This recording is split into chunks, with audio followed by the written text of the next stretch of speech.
The journey begins with the Levi-Civita symbol and the Kronecker delta, which the sources describe as essential bookkeeping devices for the geometry of space.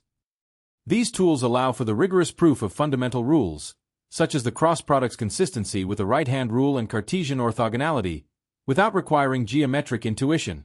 A critical bridge between these symbols is the epsilon-delta relation, which provides a non-geometric method for proving complex identities like the BAC-CAB rule.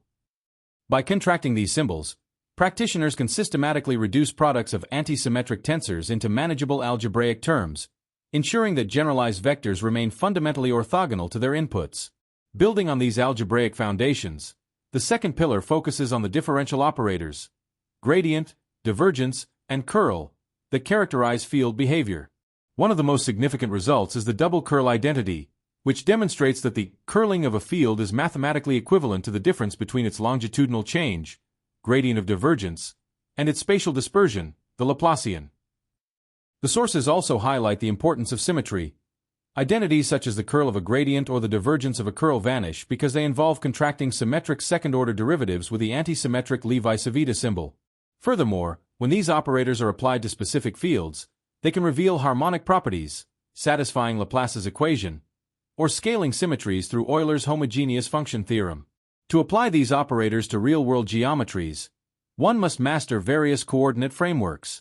The sources categorize these into orthogonal systems, such as cylindrical, spherical, and parabolic coordinates, where tangent vectors remain mutually perpendicular, simplifying the metric tensor and differential operators. However, the sources also delve into non-orthogonal systems, such as hyperbolic coordinates, where the lack of perpendicularity requires a dual basis to distinguish between contravariant and covariant components. This framework ensures that even in non-standard spaces, a vector can be accurately decomposed by projecting it onto reciprocal bases. Additionally, surface parametrization techniques allow for the calculation of area elements and unit normals, confirming that the gradient of a surface remains inherently parallel to its normal. The fourth pillar connects local differential properties to global boundary behavior through the Divergence, Gauss, theorem and Stokes theorem. These theorems facilitate the conversion of volume integrals into surface integrals and line integrals into surface areas. A key application of these theorems is the uniqueness theorem, which posits that a vector field is entirely defined by its internal divergence, sources/sinks, its curl, rotational flow, and its boundary conditions. This leads to the classification of fields as solenoidal, divergence-free, or irrotational, curl-free, allowing for the definition of vector or scalar potentials. The sources also note that a field can be locally irrotational yet possess global circulation in non-simply connected domains, as seen in vortex fields around a singularity. Finally, these mathematical principles are applied to describe the dynamics of the physical world.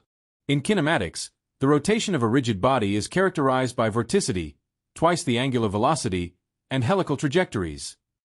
In electromagnetism, the Lorentz force illustrates that magnetic fields do zero work because the force is always perpendicular to motion. The sources also explore the Yukawa potential, which introduces screening effects that cause fields to decay exponentially, and the torque on current loops, which is governed by the cross product of the dipole moment and the magnetic field. By distinguishing between conservative and non-conservative forces, where the latter is identified by a non-zero curl and path-dependent work, vector calculus provides the essential language for modern physics.